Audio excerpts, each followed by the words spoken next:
Hello friends, आज हम surgery के अनदर टॉपिक के बारे में बात करने वाले हैं जिसका नाम है सीबेसिस। ठीक है। हमारे ओपीडी में जितने भी स्वेलिंग लेके पेशेंट्स आते हैं उसमें सीबेसिस वैसे कॉमन पाया जाता है। वैसे स्किन की अगर कंडीशन देखी जाए, जो भी मतलब स्किन पे स्वेलिंग्स आती है उसमें अगर हम लोग देखें कि डर्मेटोइड सिस्ट हो सकता है, कोई लाइपोमा हो सकता है, कोई सीबेसिस सिस्ट हो सकता है या कोई हिमेटोमा भी हो सकता है। ठीक है। तो उसका डिफरेंशिएशन करना इंपॉर्टेंस होता है हमारे लिए, क्योंकि उसकी ट्रीटमेंट अलग अलग होती है। तो आज हम जिसके बारे में बात करने वाले हैं वो है सीबेसिस सिस्ट। ठीक है।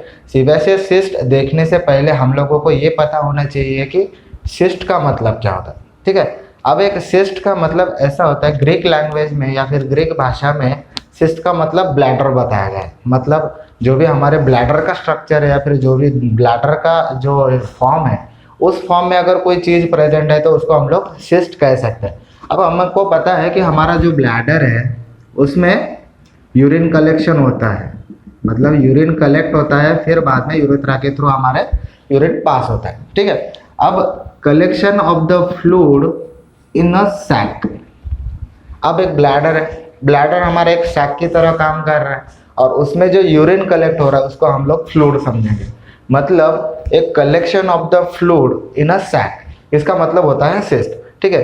अब यहाँ पे जैसे देख रहे हो कि ये जो ब्लैडर की वॉल है, ठीक है, ये लाइनिंग होती है एपिथेलियर या फिर एंडोथेलियम से। ठीक है। मतलब कि अगर कोई सिस्ट है उसकी वॉल अगर लाइनिंग हो रही है या फिर उसकी लाइन बाय द एपिथेलियर या फिर एंडोथेलियम, उसको हम लोग सिस्ट कहते हैं। अगर डेफिनेशन के तौर पे हम लोग देखें तो collection of the fluid in a sac which is lined by the endothelium और एपिथेलियम, इसका मतलब होता है सिस्ट। ठीक है। अब ये सिस्ट के दो प्रकार होते हैं, एक होता है ट्रू सिस्ट और दूसरा होता है फॉल्स सिस्ट। ठीक है। इनमें कुछ मेजर डिफरेंस ऐसा होता है कि अगर जिसको हम लोग ट्रू सिस्ट बोलते हैं उसमें क्या होता है कि जो लाइनिंग है यहाँ पे, जैसे आपने यहाँ पे भी देखा, जो लाइनिंग है वो एपिथेलियल या फिर एंडोथेलियल की होती है। ठीक है। ये होता है ट्रू सिस्ट। ठीक है। मतलब अगर हम लोग सीबेसिस सिस्ट का स्ट्रक्चर देखेंगे तो सीबेसिस सिस्ट में एक सैक होती है जो कि लाइन बाय एंडोथेलियर और एपिथेलियम होती है। ठीक है। और इसमें सीबम कलेक्ट होता है। ऐसे ही डर्मोइड सिस्ट भी होती है जो कि एपिथेलियम से लाइनिंग होती है। ठीक है। इसीलिए हम लोग उसको ट्रू सिस्ट कहते हैं। ठीक है। ट्रू सिस्ट में जो भी फ्लूइड कलेक्ट होता है उसमें जो एपिथेलियल लाइनिंग होती है या फिर एंडोथेलियम लाइनिंग होती है उनके सिक्रेशंस भी होते हैं। मतलब अगर कोई सिक्रेशन जो सीरस होता है, कभी कभी म्यूकॉइड सिक्रेशंस भी होता है, उनका भी एडिशन इस जो कलेक्टेड फ्लूइड है उनमें होता है, जिसको हम लोग ट्रू सिस्ट कहते हैं। ठीक है। और दूसरा होता है फॉल्स सिस्ट। ठीक है।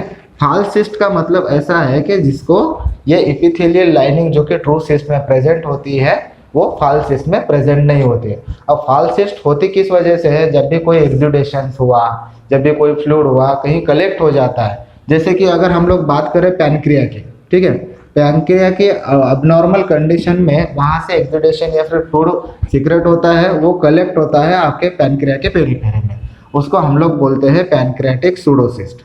ठीक है। इसका आगे हम लोग पैनक्रियाज में देखेंगे पैनक्रियाटिक सूडोसिस्ट।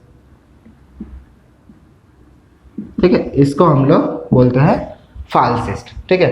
फॉल्स सिस्ट का अगर दूसरा उदाहरण हम लोग देखें तो अगर किसी जगह पे हेमाटोमा हुआ, ठीक है, हेमाटोमा हुआ मतलब वहां पे आरबीसी है।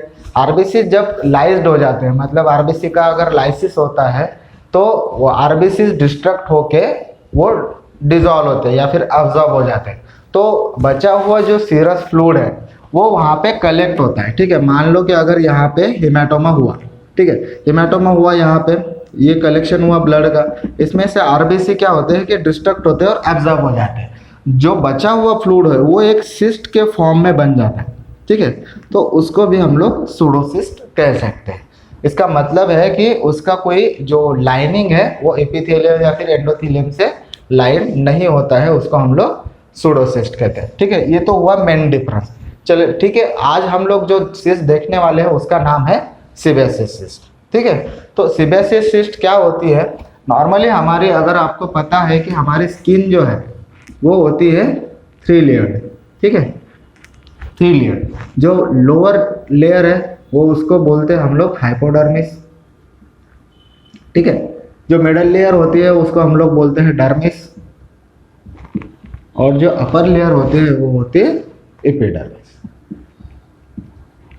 ठीक है, एपी मीन्स ऊपर, हाइपो मीन्स नीचे, और ये मिडल का जो है वो है डर्मिस। अब ये जो डर्मिस लेयर है जिसमें हमारे सीबेसियस ग्लैंड प्रेजेंट होते हैं। ठीक है, क्या प्रेजेंट होते हैं? Sebaceous glands. अब सीबेसियस जो ग्लैंड है वो क्या करते हैं? सीबम सीक्रेट करते हैं। क्या सीक्रेट करते हैं? सीबम। अब ये जो सीबम है हमारे हेयर फॉलिकल्स या फिर स्किन पे एक चैनल के थ्रू ओपन होता है। मान लो कि ये एक चैनल है जहाँ से सीबम सीक्रेट होके ऊपर आ रहा है। ठीक है, यहाँ पे हमारा स्किन का ऊपर लेयर है, ऊपरी लेयर स्किन में या फिर हेयर फॉलिकल्स में। कहाँ पे? हेयर फॉलिकल्स में ये दोनों ओपन होते हैं। ठीक है, जहाँ ये चैनल जो है अब किसी वजह से समझो कि इसमें ऑब्स्ट्रक्शन आ गया। अब ऑब्स्ट्रक्शन का कॉज कोई ट्रॉमा हो सकता है, कोई पेरिफेरल स्वेलिंग भी हो सकती है, या फिर कहीं अगर वहाँ पे वुंड हुआ किसी चीज़ की वजह से, स्क्रैचेस हुए, तो भी ये चैनल बंद हो सकता है या फिर ब्लॉक हो सकता है, ऑब्स्ट्रक्ट हो सकता है। तो होगा क्या कि जो भी सीबेसियस ग्लैंड सीबम सीक्रेट कर रही है वो स्किन के ऊपर नहीं आएगा। ठीक है, वो कलेक्ट होगा कहाँ पे? बीच में ही किसी ये रास्ते में कलेक्ट हो जाएगा। ठीक है, अब ये जो कलेक्शन हुआ सीबम है वो क्या करता है? एक सिस्ट लाइक बनता है, उसके ऊपर एक फॉर्म सैक फॉर्म हो जाती है, और वो वहाँ पे हमारे सुपरफिशियल लेयर में एक स्किन सिस्ट की तरह वो बन जाता है। इसीलिए हम लोग उसको सीबेसियस सिस्ट कहते हैं। क्यों कहते हैं? क्योंकि वो सीबम की वजह से फॉर्म हुआ है, और जो सीबेसियस डक्ट है वो ब्लॉक होके तैयार हुआ सिस्ट है, इसीलिए हम लोग उसको सीबेसियस सिस्ट कहते हैं। वैसे अगर नॉर्मली अगर सीबम का हम लोग फंक्शन देखें, जो सीबम सीक्रेट होता है तो वो हमारे स्किन के ऊपर एक प्रोटेक्टिंग लेयर तैयार करता है। ठीक है, प्रोटेक्टिव लेयर तैयार करता है, जिसकी वजह से हमारा बैक्टीरिया या फिर फंगाई इनके इससे हमारा प्रोटेक्शन होता है। ये स्किन को ऑयल प्रोवाइड करता है, मतलब कि हमारी स्किन जो है, या फिर हाइड्रेशन जो बोलते हैं जिसको हम लोग, हाइड्रेशन प्रोवाइड करता है ये सीबम का एक नॉर्मल काम होता है। अब जब भी कोई सीबेसियस सिस्ट होती है तो ये काम हैम्पर्ड हो जाता है, या फिर वहाँ पे ड्राइनेस बोलो, या फिर वहाँ पे हेयर फॉलिकल्स का अब्सेंशन बोलो कि वो हो जाता है। इसीलिए हम लोगों को पता है कि यहाँ पे अगर कोई ब्लॉक होता है तो हमारी सीबेसियस सिस्ट तैयार होती है। अब इसको रिटेंशन सिस्ट भी बोलते हैं। रिटेंशन सिस्ट का मतलब ऐसा है कि अगर यहाँ पे कोई ब्लॉकेजेस की वजह से ये सीबम यहाँ पे कलेक्ट हो रहा है, मतलब वो रिटेन हो रहा है। ठीक है, अब रिटेन हो रहा है तो वो एक सैक के फॉर्म में होता है, और उसको हम लोग रिटेंशन सिस्ट कहते हैं, क्योंकि वो सीबम के रिटेंशन से हुई है, तो उसको हम लोग रिटेंशन सिस्ट कहते हैं। ठीक है, कॉज तो हमने अभी देख लिया कि जो due to blockage of the duct, मतलब अगर सीबेसियस डक्ट जो है किसी वजह से ब्लॉक होती है तो उसमें अगर ब्लॉकेजेस आते हैं या फिर ऑब्स्ट्रक्शन आ जाता है तो हम लोगों को सीबेसियस सिस्ट देखने को मिलती है। ठीक है, अब हमने देखा कि जो ग्लैंड्स प्रेजेंट होते हैं वो होते हैं हमारे डर्मिस में प्रेजेंट। ठीक है, जैसे मैंने यहाँ पे आपको बताया। ठीक है, और जो चैनल्स है वो ओपन कहाँ पे होते हैं? स्किन और हेयर फॉलिकल्स में, मैंने यहाँ पे आपको बता दिया। ठीक है, अब सीबेसियस सिस्ट जो है वो कॉमनली प्रेजेंट कहाँ होती है? हमारे फेस पे होती है। ठीक है, हमारे स्काल्प रीजन में होती है, या फिर हमारे स्क्रोटम में होती है। ये मोस्ट कॉमन 3 चीज़ें या फिर 3 प्लेसेस है जहाँ पे सीबेसियस सिस्ट कॉमनली प्रेजेंट होती है। इसका मतलब ऐसा नहीं है कि सिर्फ ये स्किन पे या मतलब चेहरे पे, फेस पे, या फिर स्काल्प और स्क्रोटम, ये 3 ही जगह प्रेजेंट हो। यह बॉडी में हर जगह प्रेजेंट होती है एक्सेप्ट हमारे पाम और सोल। अब इसका रीज़न ऐसे है कि हमारे पाम में और हमारे सोल में, मतलब जो पैर का सोल होता है और हाथ का जो पाम होता है, उसमें सीबेसियस ग्लैंड प्रेजेंट नहीं होते हैं, इसीलिए सीबेसियस ग्लैंड वहाँ पे हो नहीं सकता है। ठीक है, तो इसीलिए हम लोगों ने देखा कि commonly present at face, commonly present at scrotum और commonly present at scalp, but absent at sole of the foot and palm of the hand. ठीक है, यहाँ पे 2 जगह पे कभी सीबेसियस सिस्ट आपको नहीं मिलेगी। ठीक है, इसका जो मटेरियल है, मतलब कि इसका जो कंटेंट है, मान लो कि ये सीबेसियस सिस्ट है, इसका जो भी कंटेंट है उसका जो कंसिस्टेंसी है वो एक पुट्टी लाइक होता है, जो हमारे वॉल पे हम लोग पुट्टी करते हैं।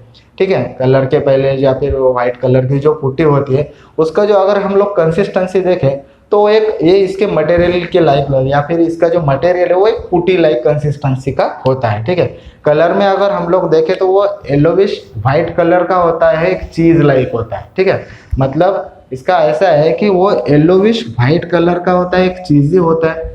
अब हम लोग देखते हैं कि ये जो अगर रिटेन हो रहा है बहुत दिन तक तो वो ऑब्वियसली फॉर्म करेगा कि उसका फॉल्स मिले।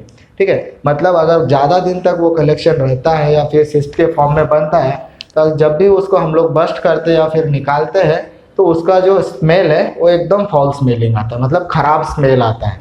ठीक है, जैसा हमने देखा कि अभी एक पुट्टी लाइक उसका कंसिस्टेंसी भी होता है। और कभी कभी क्या होता है कि जो वॉल है, सिस्ट की वॉल है या फिर सिस्ट का जो मटेरियल है उसमें एक ऑर्गेनिज्म पाया जाता है। ठीक है, जिसका नाम है डिमोडेक्स फॉलिकुलरम। ये सीबियासिस सिस्ट में मोस्ट कॉमनली ऑर्गेनिज्म पाया जाता है। कभी कभी इसका इन्फेक्शन होता है सिस्ट का तो भी ये ऑर्गेनिज्म वहाँ पे मिलता है। मतलब ये ऑर्गेनिज्म जो है वो सीबियासिस सिस्ट में कॉमन पाया जाता है। इसके बाद में हम लोग उसके क्लिनिकल फीचर्स देखेंगे। क्लिनिकल फीचर्स में वो मतलब कि जो प्रेजेंटेशन होता है, पेशेंट क्या कंप्लेंट्स लेके आपके पास आएगा, और उसके बाद हम देखेंगे कि उसका मैनेजमेंट आपको क्या करना चाहिए। अगर हम लोग मैनेजमेंट देखेंगे तो ऑब्वियसली हमारे उसके बाद के जो कॉम्प्लिकेशंस आते हैं अगर हम लोग नहीं मैनेज करते हैं उनको भी हमको डिटेल्स में देखना है। ठीक है,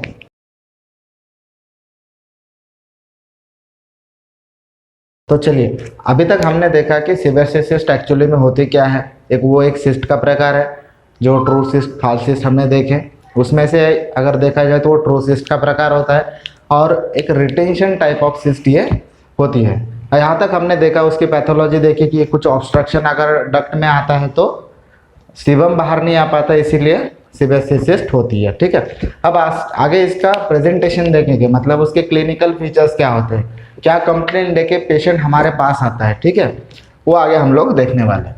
अब अगर पहला हम लोग सिम्टम देखें या फिर पहला क्लिनिकल फीचर हम लोग देखें तो स्वेलिंग जो होती है स्किन के ऊपर की वो पेनलेस होती है, मतलब वहाँ पे पेन नहीं होता है। ठीक है, अगर हम लोग यहाँ पे देखेंगे तो ये स्वेलिंग जो है ये पेनलेस होती है। लेकिन कभी कभी क्या होता है कि अगर सिस्ट को हम लोग नहीं निकालेंगे, मतलब उसका एक्सीजन अगर नहीं करेंगे, कुछ ज़्यादा देर तक अगर सिस्ट रहती है तो किसी वजह से उसमें इन्फेक्शन अगर हो गया मान लो। ठीक है, जब भी कोई इन्फेक्शन होता है सिस्ट में तो वो पेनफुल हो जाती है। ठीक है, क्योंकि इन्फेक्शन की वजह से वहाँ पे कभी कभी एब्सेस डेवलप होता है तो ये पेनफुल हो जाती है, लेकिन अगर मेनली देखा जाए तो ये पेनलेस सिस्ट होती है। ठीक है, दूसरा जो क्लिनिकल फीचर होता है वो उसका जो कंसिस्टेंसी है वो स्मूथ होता है, नॉन टेंडर होता है और सॉफ्ट होता है। ठीक है, मतलब अगर आप उसको टच करके देखोगे तो उसका जो कंसिस्टेंसी है वो स्मूथ होता है। ठीक है, सॉफ्ट होती है, और वहाँ पे दबाने पे उनको पेन नहीं होता है। मतलब पेशेंट को अगर आप सिस्ट के जगह पे अगर दबाओगे तो आपको टेंडरनेस नहीं मिलती है, मतलब वो नॉन टेंडर होती है। ठीक है, तीसरा जो मेन फीचर है उसका, क्योंकि ये सबक्यूटेनियस टिश्यू में है वो वैसे तो फ्रीली मोबाइल रहती है स्किन में हमारे। ठीक है, मतलब अगर आप उसको मूव करके देखोगे, यहाँ से अगर समझो यहाँ पे सीबियासिस सिस्ट है और आप यहाँ से अगर मूव करके देखोगे तो वो फ्रीली मोबाइल रहती है। मतलब अगर लोअर साइड जो है उसकी वो स्किन को या फिर दूसरे पार्ट्स को अटैच नहीं रहती है। लेकिन अगर हम लोग ऊपर साइड देखें, मतलब ऊपर का जो हिस्सा है सिस्ट की सैक का वो हमारे टिश्यू को अटैच रहता है, एडहरेंट रहता है। ठीक है, इसीलिए ऊपर साइड से वो ये इसमें अटैच्ड रहती है स्किन में, लेकिन नीचे साइड वो फ्रीली मोबाइल रहती है। ठीक है, इसीलिए ये एडहरेंट टू स्किन ओवर समेत, मतलब जो सिस्ट के ऊपर का पार्ट स्किन का पार्ट है वो उसको एडहरेंट रहती है। ठीक है, लेकिन अगर हम लोग नीचे साइड से अगर उसको खींच के देखें या फिर मूव करके देते हो वो फ्रीली मोबाइल होती है। उसके बाद अगर हम लोग देखेंगे तो सिस्ट में फ्लक्चुएशन हमें होता है। अब फ्लक्चुएशन हम लोग टेस्ट कैसे करते हैं, मान लो कोई ये सिस्ट है। ठीक है, ये सिस्ट को हम लोग ऐसे 2 उंगली से पकड़ेंगे। ठीक है, हमारा जो मिडल फिंगर और ये इंडेक्स फिंगर को ऐसे हाथ में अगर सिस्ट को हम लोग पकड़े उंगलियों में, तो अगर ये उंगली अगर प्रेस करोगे आप, ठीक है, मतलब इंडेक्स फिंगर अगर प्रेस करोगे तो आपको फ्लक्चुएशन मिडल फिंगर में महसूस होगा। मतलब वो यहाँ से फ्लूइड यहाँ तक ऐसे फ्लक्चुएट होते हुए आपको नजर आता है, इसको हम लोग फ्लक्चुएशन कहते हैं। ठीक है, उसके बाद अगर हम लोग देखें तो ये सिस्ट होती है नॉन ट्रांस इल्यूमिनेट। मतलब अब ट्रांस इल्यूमिनेशन हम लोग कैसे देखते हैं, मान लो कि ये सिस्ट है, ठीक है, अगर हम लोग मीडियल पार्ट से अगर उसमें लाइट रिफ्लेक्ट करें तो अगर लाइट के रिफ्लेक्शन अगर हम लोगों को यहाँ से मतलब लैटरल साइड से भी अगर हम लोगों को दिखते हैं तो हम लोग उसको ट्रांस इल्यूमिनेंट बोलते हैं। अब ट्रांस इल्यूमिनेशन क्यों करना होता है, क्योंकि हम लोगों को दूसरे चीज़ों से इसको डिफ्रेंशिएट करना होता है। अब ट्रांस इल्यूमिनेंट जो है वो कौन से होते हैं, जनरली हम लोग गैंग्लियन अगर देखें, गैंग्लियनिक सिस्ट जो भी होती है वो हम लोगों को ट्रांस इल्यूमिनेंट मिलती है। लेकिन अगर सीबेसिस सिस्ट की बात करी जाए तो वो नॉन ट्रांस इल्यूमिनेंट है, ये उसका एक क्लिनिकल फीचर होता है। ठीक है, उसके बाद में अगर देखें तो सिस्ट के ऊपर एक पम्पटम प्रेजेंट होता है। अब क्या होता है कि ये स्किन है, ठीक है, यहाँ पे मान लो कि ये पूरी यहाँ तक सिस्ट है, ठीक है। अब सिस्ट के ऊपर क्या होता है, ये जो डक्ट है यहाँ से जो आ रही थी डक्ट है, ठीक है, यो यहाँ पे स्किन के यहाँ पे ओपन होती है, इसीलिए जो डक्ट का जो ओपनिंग है वो एक पम्पटम के रूप में हमको मिलता है। वैसे तो वो ब्लैक कलर का रहता है ऐसे एक डॉट की तरह, और जो डिप्रेस्ड रहता है हमारे स्किन के ऊपर जहाँ पे सिस्ट होती है वहाँ पे एक डिप्रेस्ड टाइप का ब्लैक कलर का एक साइन होता है जिसको हम लोग पम्पटम कहते हैं। ये 70% केसेस में हम लोगों को देखने मिलता है, ठीक है, 70% सीबेसिस में प्रेजेंट होता है और 30% में अब्सेंट होता है। मतलब जो सिस्ट की डक्ट जो है वो डायरेक्टली स्किन पे जब ओपन होती है तब हमें पम्पटम देखने को मिलता है। मतलब जब डक्ट अगर ओपन होती है ऑन डायरेक्ट स्किन, ठीक है, तब हमको पम्पटम मिलता है। ठीक है, लेकिन अगर मान लो कि वो जो डक्ट है वो हेयर फॉलिकल्स के जगह पे ओपन हो रही है तो हमें फॉलिकल्स के जगह पे मिलती है, अगर तो पम्पटम एब्सेंट होता है। मतलब ये जो डक्ट अगर हेयर फॉलिकल की जगह पे अगर ओपन होती है तो वहाँ पे पम्पटम नहीं होता है, और अगर डायरेक्ट स्किन पे ओपन होती है तो पम्पटम होता है। तो पम्पटम एक इसका एक डिफरेंशियल डायग्नोसिस के काम आने वाला फीचर है जो कि हम लोग दूसरी कंडीशन से उसको डिफरेंशिएट कर सकते हैं। मतलब अगर कोई लाइपोमा होगा तो लाइपोमा में पम्पटम एब्सेंट होता है, जबकि सीबेसिस सिस्ट में ये प्रेजेंट होता है। ठीक है, अब उसके बाद अगर हम लोग देखेंगे तो अगर उसको हम लोग आज अगर फिंगर से उसको दबा के देखें तो वो सिंपली मोल्ड हो जाती है। ठीक है, और मतलब अगर स्किन में या फिर जहाँ पे भी वो सीबेसिस सिस्ट प्रेजेंट है अगर हम लोग उसको प्रेस करके देखेंगे तो वो मोल्ड हो जाती है, मतलब वो थोड़ी सी दब जाती है और वो फिर से उसकी नॉर्मल पोजीशंस पे आती है। ठीक है, ये तो हुए उसके क्लिनिकल फीचर्स। ठीक है, इसके बाद में हम लोगों को उसकी ट्रीटमेंट क्या करनी चाहिए ये हम लोग देखेंगे। अब ट्रीटमेंट में मेनली अगर नॉन इन्फेक्शियस है, मतलब अगर कुछ उसमें इन्फेक्शन नहीं हुआ है तो हम लोग उसको सिंपली एक्सीजन करके निकाल सकते हैं। अब मान लो कि ये स्किन का पार्ट है, यहाँ पे तुम्हारी सिस्ट है, ठीक है, और मान लो कि ये पम्पटम है।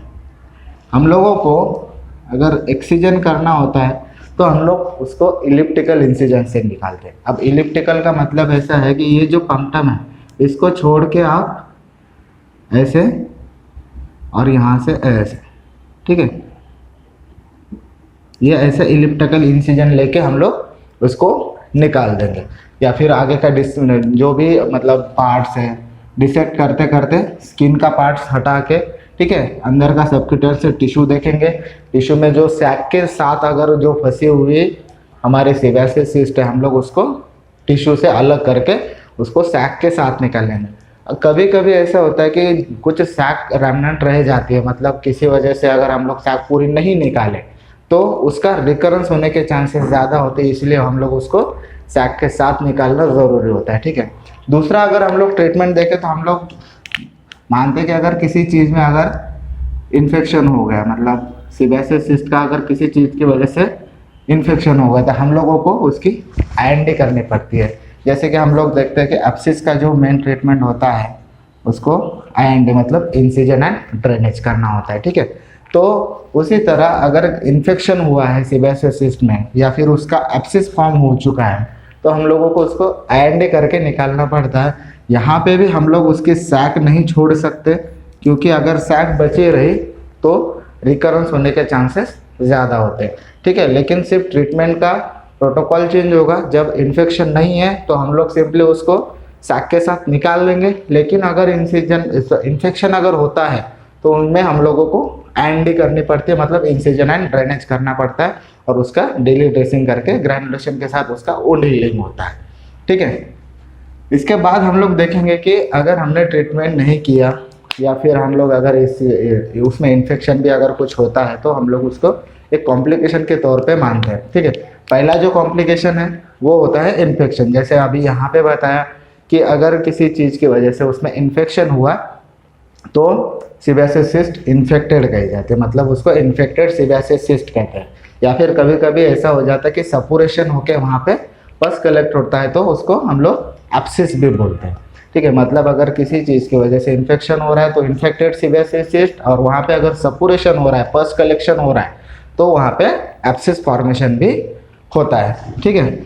अब उसके बाद में एक टर्म ऐसी है कि सीबेसियस हॉर्न।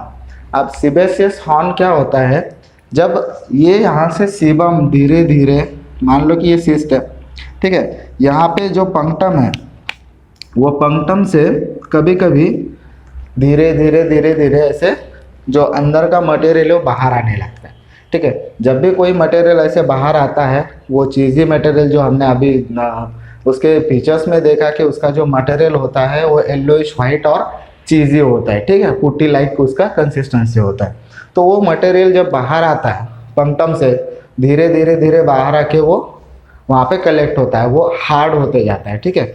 और जैसे जैसे बाहर आता है वो हार्ड होते जाता है, और उसकी जो लेंथ है एक हॉर्न लाइक बनती है, धीरे धीरे यहाँ से कलेक्ट होते होते बाहर आएगा, ठीक है, और उसके बाद में वो एक हॉर्न लाइक बनता है, ठीक है, ऐसे।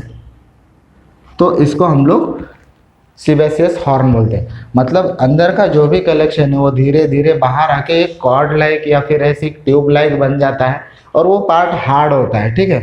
तो उसको हम लोग सीबेसियस हॉर्न कहते हैं, क्योंकि ये हॉर्न लाइक दिखता है, ठीक है, एक सिंग की तरह दिखता है, इसीलिए उसको सीबेसियस हॉर्न बोलते हैं।